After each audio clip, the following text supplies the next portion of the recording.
So, James, why did you come? I came here to kill you. And I thought you came here to die. Well, it's all a matter of perspective.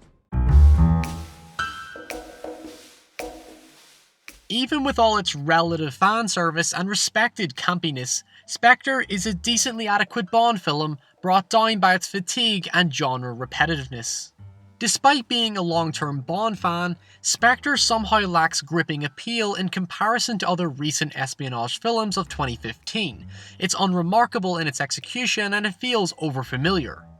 Coming off the back of its brilliant predecessor, Sam Mendes does have his work cut out for him, as the film doesn't have the evolving nature of Skyfall's exciting and rather emotional narrative. There's no real threat posed to the main characters, and at no time is there any real concern for the drastic situations they find themselves in. The action would usually make up for this, but even these moments feel hollow and lack genuine excitement or creativity, bar a very interesting helicopter fight sequence.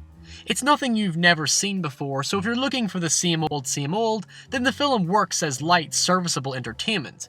But at this point in a long-running series, now competing with other similar films of its genre, Spectre fails to adapt to more engaging methods of visual storytelling, or exaggerate its cinematic presentation in the same vein as the likes of Mission Impossible or Guy Ritchie's adaptation of The Man from U.N.C.L.E. For a franchise that inspired such films, it's disappointing because there is an initially promising opening, but after this, the feeling that this could be Bond's greatest threat is greatly diminished by never really heightening the drama any further.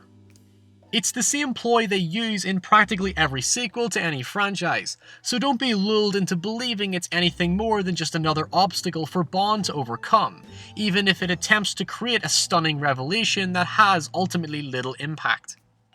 There is little genuine suspense, and even those familiar with Ian Fleming's lore might find the delivery to lack surprise. The film feels trapped in a formula that, while works, refuses to deviate from established traditions, something which helped make Skyfall feel more dangerous and compelling back in 2012. Spectre comfortably squeezes itself in amongst the pile of generic spy flicks, without the glamour or cinematic sophistication we're used to appreciating in many of the Bond films. It has a visual style which is replicated as we would expect, and the opening title sequence is still on par with previous entries. But the film feels frustratingly long and doesn't ever feel like it requires all the time that it's given. It's also a shame that the fun gadgets are practically non-existent, extracting the sense of charm and fun that would assist quite well in a genre now dominated by brooding morbidity.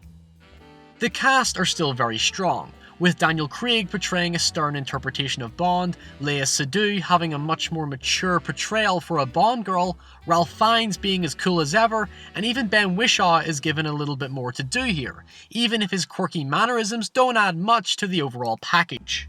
While Christoph Waltz is the perfect choice to play a Bond villain, he's unfortunately given very little to do, and never really has the time to shine, which is something you want from a very eccentric and charismatic actor like him.